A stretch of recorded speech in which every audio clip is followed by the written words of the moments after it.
لله رب العالمين والعاقبة للمتقين ولا عدوان إلا على الظالمين أشهد أن لا إله إلا الله وأشهد أن محمدا عبده ورسوله اللهم صل وسلم وبارك على نبينا وحبيبنا وقدوتنا محمد صلى الله عليه وسلم وعلى آله وأصحابه أجمعين أما بعد اللهم افتح قلوبنا وألهمنا رشدنا واهدنا إلى صراطك المستقيم. Jamaah yang dirahmati Allah Subhanahu wa taala, alhamdulillah kita dipertemukan oleh Allah kembali dalam rangka thalabul ilmi. Pada pertemuan yang lalu terakhir kita membahas tentang bai'u al-urbun, jual beli dengan cara panjer, yang sebagian besar para ulama mengatakan itu tidak sah dengan dalil bahwasanya Nabi Shallallahu Alaihi Wasallam pernah melarang jual beli dengan cara al-urbun ini, seperti dalam riwayatnya Ibnu Majah. Tapi riwayat Ibnu Majah itu dianggap dhaif oleh Imam Ahmad. Hadis yang menyatakan bahwasanya Nabi melarang bai'ul urbun, jual beli dengan cara panjer, itu dianggap dhaif oleh Imam Ahmad karena ada perawi yang memang dhaif.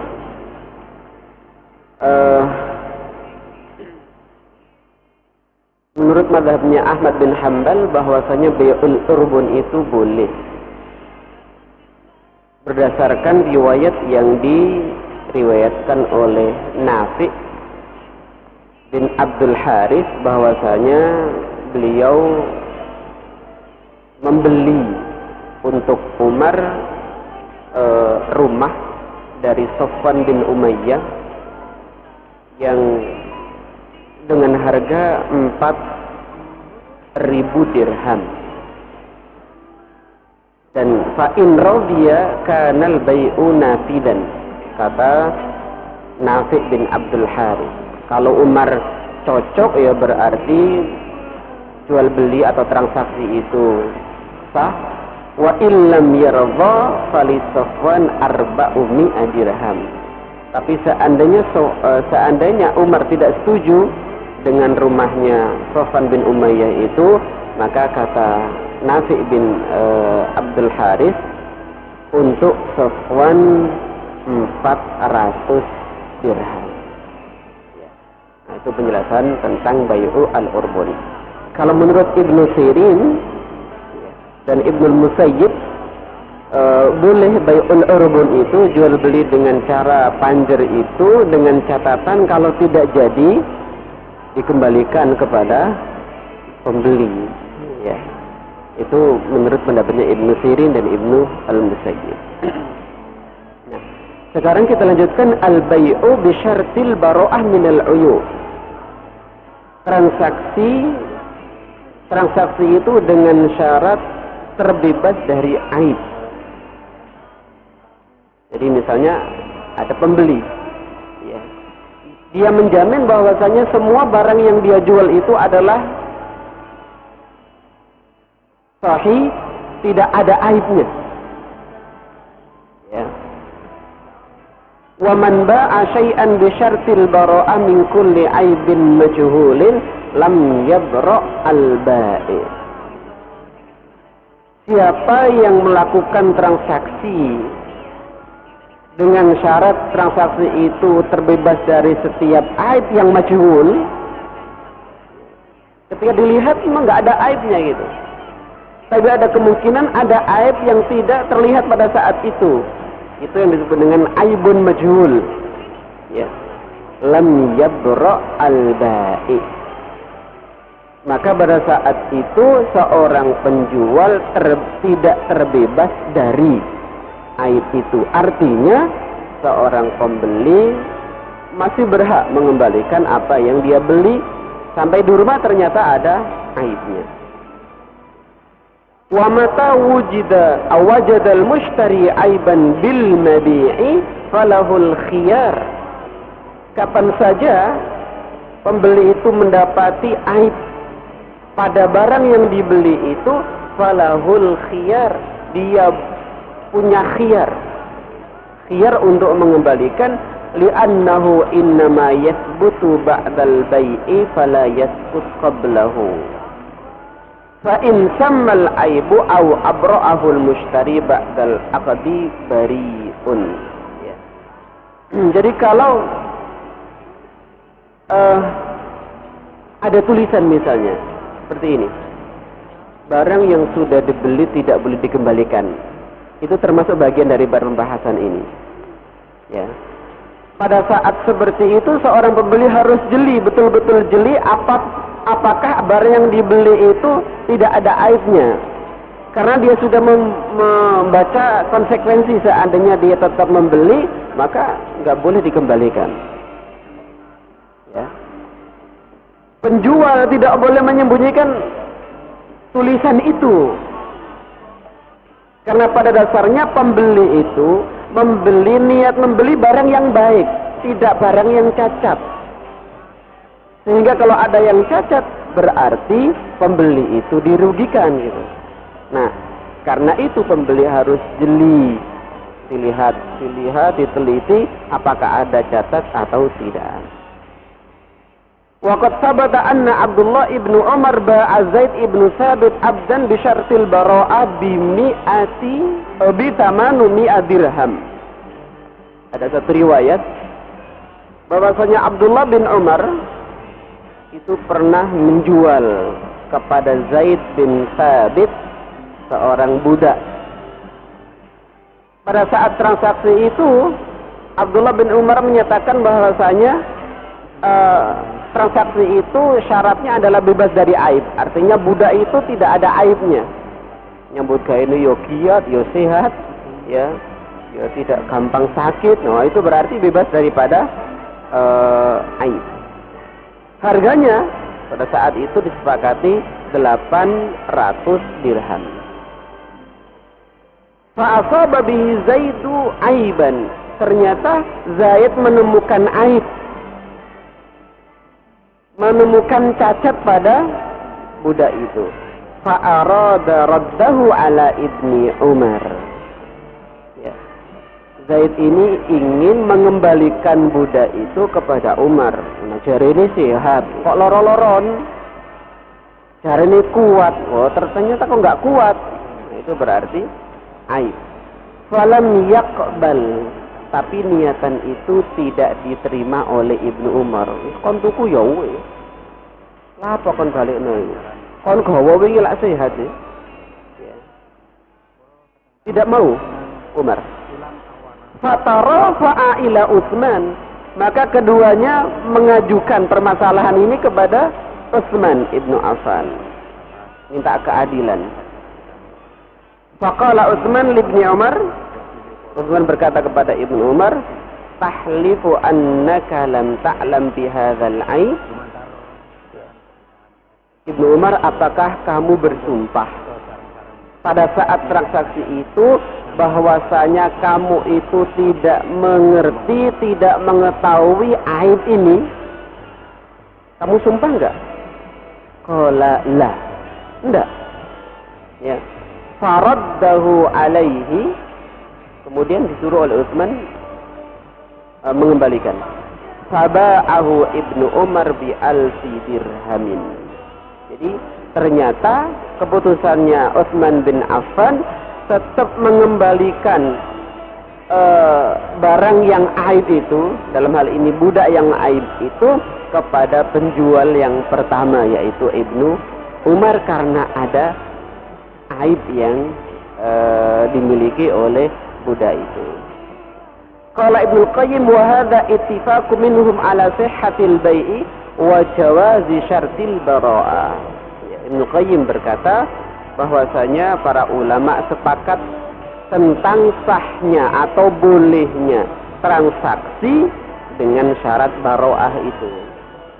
Wattifaqu min Utsman wa Zaid ala anna al-ba'i idza alima bil aibi lam yanfa'hu syartu al-bara'ah. Kesepakatan antara Utsman dengan Zaid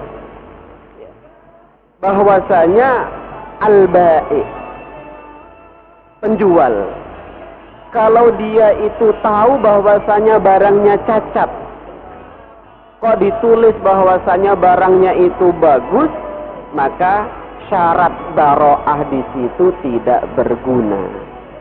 Syarat baro'ah artinya bahwasanya barangnya ini terjamin kualitasnya semuanya, tapi ternyata penjualnya itu ngerti bahwasanya ada barang yang cacat, tapi tetap dijual, ya, maka syarat baro'ah, terbebas dari aib itu tidak berguna pada saat penjual itu mengetahui aib cacat yang ada pada barangnya.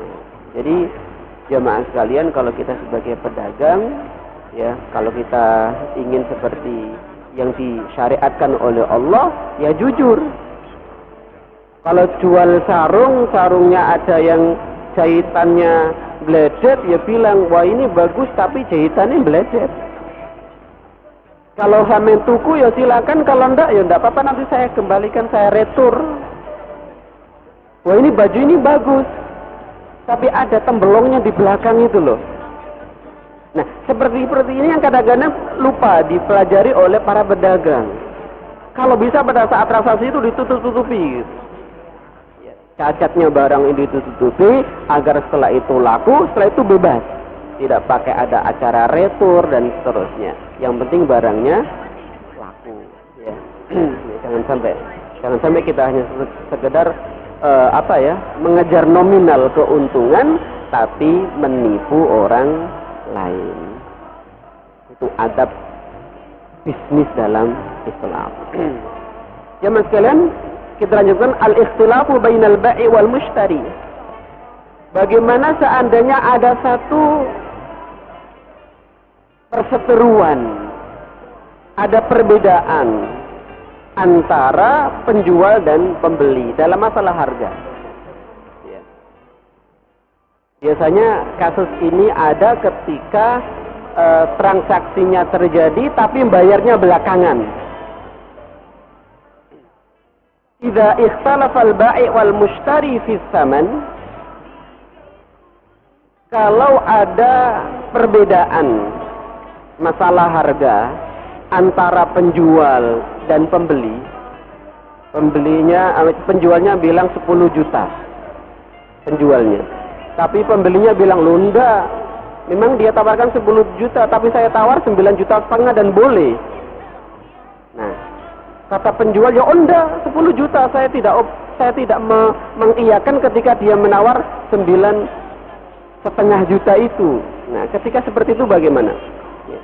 Walaisa bainahuma bayyinah. Sementara tidak ada bayyinah, penjelas apakah itu kwitansi atau apa, itu tidak ada. Transaksinya lesan saja. Ya. Kemudian kan sepakat 10 juta loh. Oh enggak, aku maunya 9,5 kok. Ayal-ayalan. Enggak ada saksinya, enggak ada notulennya, enggak ada kwitansinya. Ya. Fal qawlu qawlul ba'i ma'ayani. Pada saat seperti itu, ucapan yang dipegang adalah ucapannya penjual, ma'ayaminihi, tapi disertai dengan sumpah. Tidak sekedar mengatakan 10 juta, tapi harus mengatakan 10 juta plus sumpah. Demi Allah bahwasanya barang itu dulu saya jual kepadamu 10 juta. Saya tidak pernah mengiyakan ketika kamu menawar 9, kemudian 9,5, enggak saya kasih. Wal mushtari mukhayyaran baina an ya'khudha as-sil'a bis-saman alladhi qala bihi al-ba'i' wa baina an yahlifa bi annahu ma ishtaraha bi hadha as-saman wa inna ma ishtaraha bi thamani aqall. Pada saat seperti itu maka pembeli boleh memilih mukhayyarun baina an ya'khudha as-sil'ata, apakah dia itu tetap membeli barang itu dengan harga 10 juta ya, atau ayyahlifa bi annahu ma ishtaraha bihadza tsaman, atau dia juga bersumpah bahwasanya dia tidak pernah membeli barang itu dengan harga yang dibilang oleh penjual. Demi Allah, kono gak tahu total 10 juta nang aku. Nah, wa inna ma ishtaraha bi thamani aqall. Jadi dia bersumpah bahwasanya boleh dia itu apakah tetap tak du'i wa 10 juta, atau dia itu bersumpah bahwasanya harga yang disepakati itu tidak 10 juta tapi 9 juta 500. Disilahkan ya, dipersilahkan seorang pembeli apakah ya wis timbangane rame tak bayar 10 juta, atau dia ngeyel bersumpah bahwasanya tidak, demi Allah saya dulu transaksi dengan kamu tidak 10 juta tapi 9 juta 500 ya. Fa in halafa bari'un minha wa raddat as-sil'a 'ala al-ba'i. Kalau ternyata pembeli itu bersumpah bahwasanya kesepakatan yang disepakati bersama itu harga yang lebih murah daripada yang dikatakan oleh pembeli, maka pada saat itu dia boleh mengembalikan barang itu kepada pembeli. Kasih tahu nengon, dari 9,5 juta kok 10 juta, tak kembalikan barangnya. Wa sawa'un akanati sil'atu qa'imatan aw tahlifa, baik barang yang ditransaksikan itu masih ada atau mungkin sudah tidak ada, mungkin sudah dijual lagi, mungkin sudah rusak ya. Yang jelas pada saat seperti itu pembeli harus mengembalikan apakah barangnya itu masih utuh atau sudah tidak ada. Kalau tidak ada, bagaimana dikembalikan? Ya dia harus membeli barang seperti itu dan dikembalikan kepada penjualnya. Dia niku 10 juta itu adalah misalnya Supra X 2009 misalnya. Ya belikan, carikan Supra X 2009, kemudian kembalikan kepada pembeli kalau memang tidak sepakat harganya.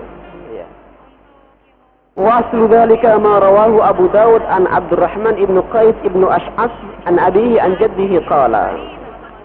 Dasar landasan daripada permasalahan ini apa yang diriwayatkan oleh Abu Dawud dari Abdurrahman bin Qais ibnu Ash'as an abihi an jaddihi qala.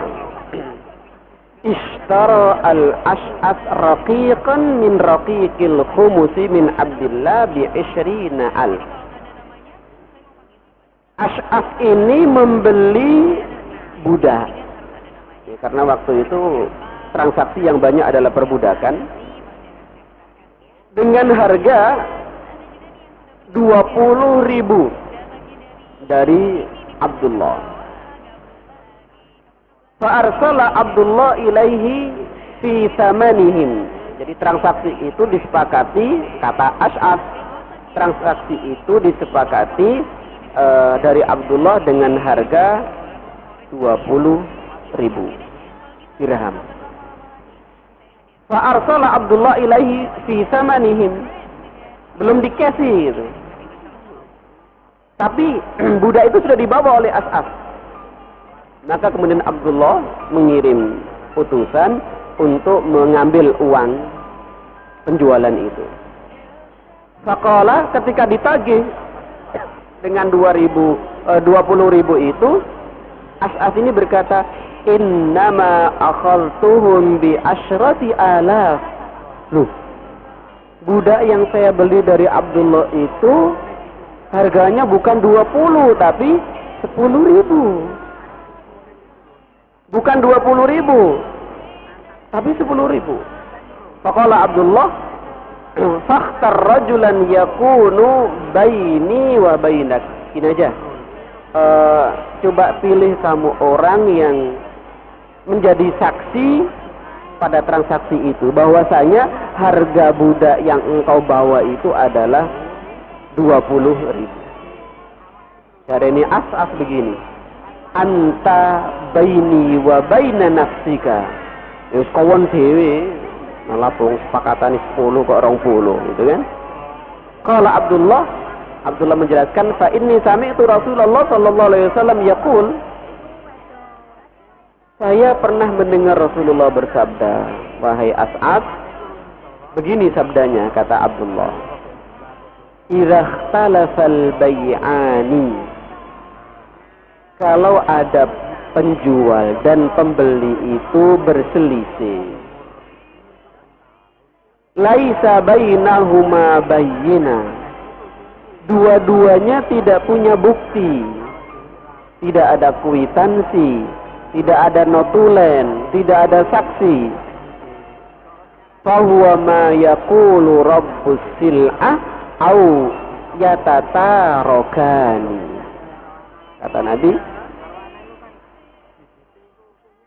pendapat yang dipegang, ucapan yang dipegang adalah ucapannya pemilik barang, pemilik dagangan. Kalau Abdullah itu menyatakan harganya 20.000, ya berarti itu harganya. Ya. Kalau tidak setuju, au yatatarokani, atau transaksi itu dianggap batal. Ya. Transaksi itu dianggap fasakh atau batal. Jadi al-qawlu qawlu al-ba'i'. Wa qad talaqqal ulama'u hadzal hadits bil qabul. Dan ulama-ulama menerima hadis ini. Artinya hadis ini sebagai dasar rujukan kalau ada perselisihan antara penjual dan antara pembeli. Kenapa kok ucapan yang dipegang itu adalah ucapan penjual? Karena penjual itu yang memiliki barang. Pada asalnya yang menghargai itu ya pemiliknya itu gitu. Jadi yang menghargai itu pemiliknya, bukan yang membeli yang menghargai. Ya.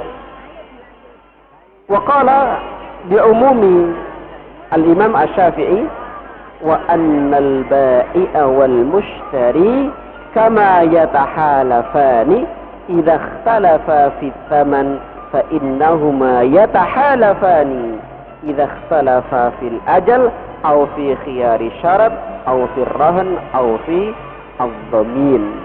Kata Imam Syafi'i bahwasanya kalau ada perselisihan ya antara ba'i penjual dan antara pembeli, fa innahuma yatahalafani idza ikhtalafa fil ajal.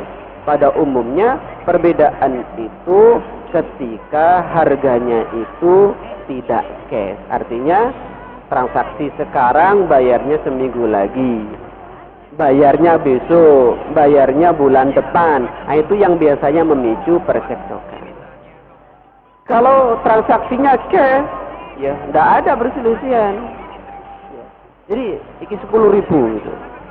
Ketika dikasih uang 9.000, ya tidak mau, lo kurang ini. Ini 10.000 harganya.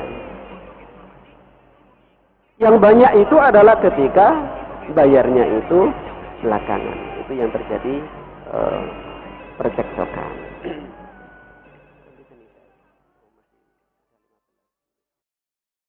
Satu lagi, hukmul bai'i al-fasid.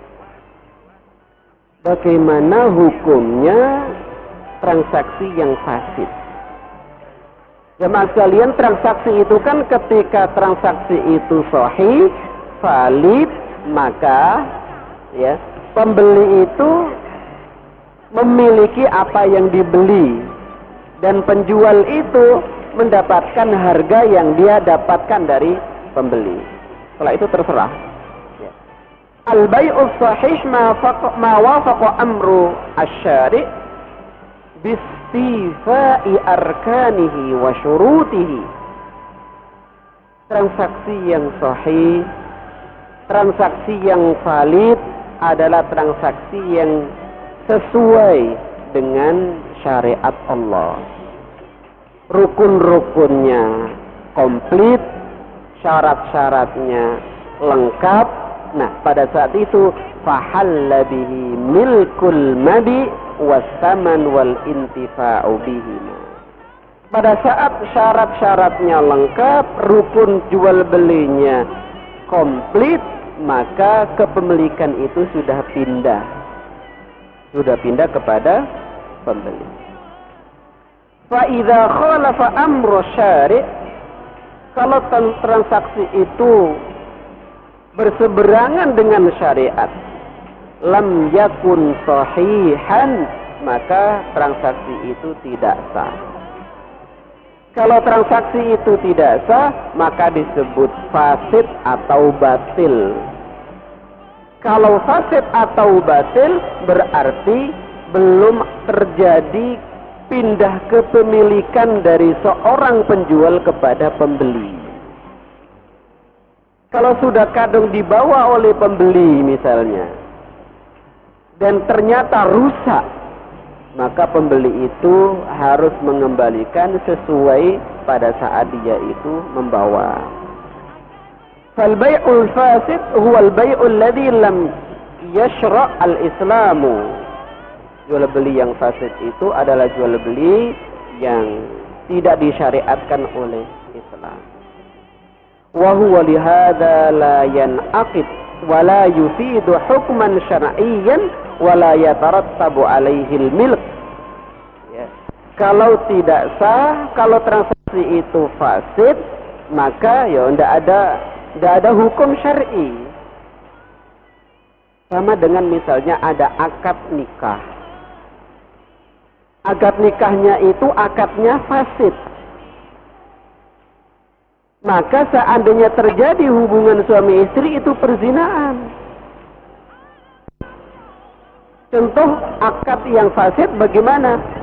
Akad fasid itu misalnya ada akad nikah pada saat si perempuan itu pada masa iddah.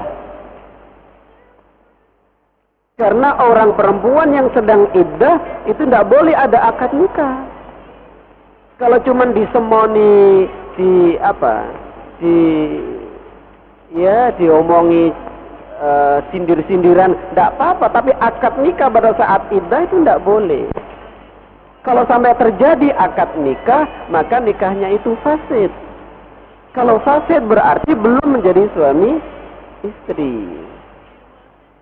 Sama dengan begini, seorang laki-laki yang menikahi wanita yang masih ada hubungan pernikahan dengan laki-laki yang lain.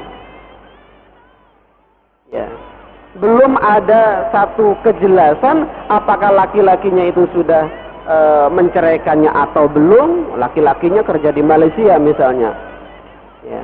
Lama tidak pulang, tidak ada kabar. Kalau memang wanita ini mau menikah, harus diproses dulu ke pengadilan. Dipertegas, diperjelas posisinya itu, apakah dia itu wanita yang bebas sehingga bisa dinikahi oleh laki-laki, atau dia itu masih ada ikatan. Nah, itu yang memutuskan pengadilan. Tidak boleh kemudian moro-moro nikah. Tapi sudah lama ditinggal suaminya. Selama apapun sebelum ada proses itu ya tidak boleh. Kalau sampai terjadi pernikahan, berarti pernikahan itu fasid. Kalau fasid berarti tidak ada suami istri. Kalau tidak ada suami istri berarti, kalau hubungan berarti zina. Nah, jual beli juga seperti itu. Walau qabadul mushtari al-mali, seandainya pembeli itu sudah memegang, memiliki, mendapatkan barang yang dibeli, ya, li'annal makhdhuru la yakunu tariqan ilal milki, karena transaksinya tidak sah, maka tidak jadi menjadi miliknya. Qala al-Qurtubi, kullu ma kana min haramin bayyin fa fasakha fa'ala al-mubta'i radda as-sil'ata bi'ainiha fa in talafat biyadihi raddal qimah fi ma lahu qimah.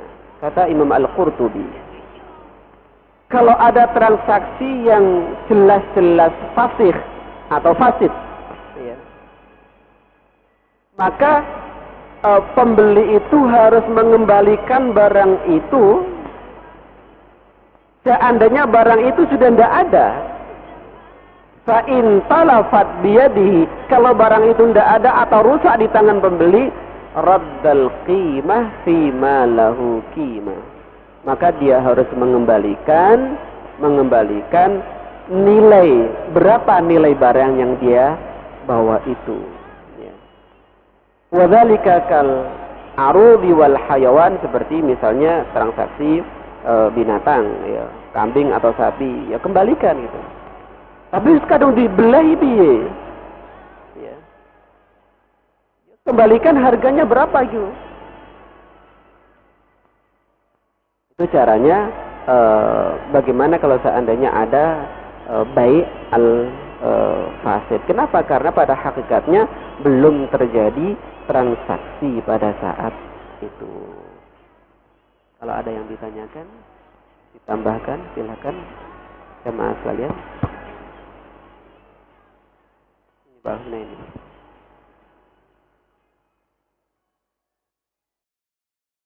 Ada? Terus langsung aja.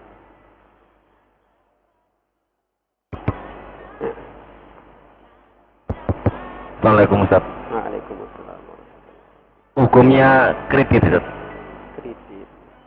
Kalau kredit itu dipandang dari agama itu bagaimana hukumnya untuk kredit mungkin kendaraan elektronik itu? Tolong dijelaskan Ustaz. Kan jual beli, bayarnya tidak cash. Baik per bulan, per hari, per minggu, atau pokoknya nanti gitu belakangan. Pada dasarnya jual beli itu bagian daripada muamalah. Muamalah itu sesuatu yang mubah pada asalnya, kecuali kalau muamalah itu sudah ada rambu-rambu syariat bahwasanya muamalah itu diharamkan, seperti riba. Ya. Riba itu haram, bagaimanapun haram, dan tidak boleh ada ulama manapun yang mengutak-atik riba itu tidak haram, karena sudah jelas. Nah, sekarang bayar atau transaksi dengan cara, atau jual beli dengan cara kredit. Sesungguhnya pembayaran itu sesungguhnya adalah cara saja untuk memudahkan, meringankan pembeli. Jadi sepeda motor misalnya, sepeda motor, ya. Kalau sampean membeli cash tidak bisa, beli rumah kayak bisa cash, bisanya kredit. Sesungguhnya bank itu membeli ke developer itu cash. Sampean membeli sepeda motor, ya. Yang biasa mendanai sepeda motor itu apa? Leasing. Leasing itu membeli kepada dealer itu cash. Gitu. Sampean nggak ada 1 juta uang muka, atau 500 atau 3 juta, tapi nggowo wayang ngono wisan. Padahal sing tuku iku mau adalah leasing. Nah, leasing itu membeli ke dealer itu cash, ya. Kemudian dia cari keuntungan atau margin keuntungan. Nah, kemudian dijual ke sampean. Dihitung. Misalnya harga dari dealer itu mestinya 16 juta. Ya. Nah, nanti dihitung, ini sampean berapa tahun mau ngangsur? Setahun, 2 tahun, 3 tahun, ya, nanti berbeda. Nah, ketika sudah ditentukan, kalau setahun sekian, kalau 3 tahun sekian, kemudian dibagi gitu. Ya. Jumlah yang disepakati itu dibagi. Kalau sampean milih setahun, berarti per bulannya sekian. Ini kan sudah ada tabelnya, Pak ya. Nah, itu silakan saja. Ya, silakan saja. Transaksi rumah itu ada yang begini, ada yang bunganya itu naik turun, nah itu yang nggak jelas. Kalau di muamalah itu ada transaksi, jadi muamalah membeli rumah ya dari developer, kemudian dijual ke Anda dengan harga yang disepakati. Nah, tapi tidak ada naik turunnya bunga itu. Ya. Jadi seakan-akan ya siku regane cuman aku bayarin ngangsur untuk meringankan pembayaran. Jadi pada dasarnya tidak ada masalah jual beli dengan kredit atau cicilan itu. Yang bermasalah mungkin begini. Ketika ada yang tidak terlambat bayar gitu ya. Terus kena apa namanya? Cas. Nah, itu loh. Itu yang masih bermasalah di dalam fikih, di dalam hukum Islam itu. Ya. Jadi ketika ada keterlambatan langsung dikena cas gitu loh. Nah, itu yang masih ada perdebatan di kalangan para ulama. Apakah cas itu halal atau tidak? Ya. Nah, Allah Allah itu. Tidak ada kedip-kedip di lampunya. Teman nggih? Kita akhiri saja dengan doa kafaratul majlis. Semoga bermanfaat apa yang kita kaji. Dan subhanakallahumma illa anta astaghfiruka wa atubu ilaik. Assalamualaikum warahmatullahi wabarakatuh.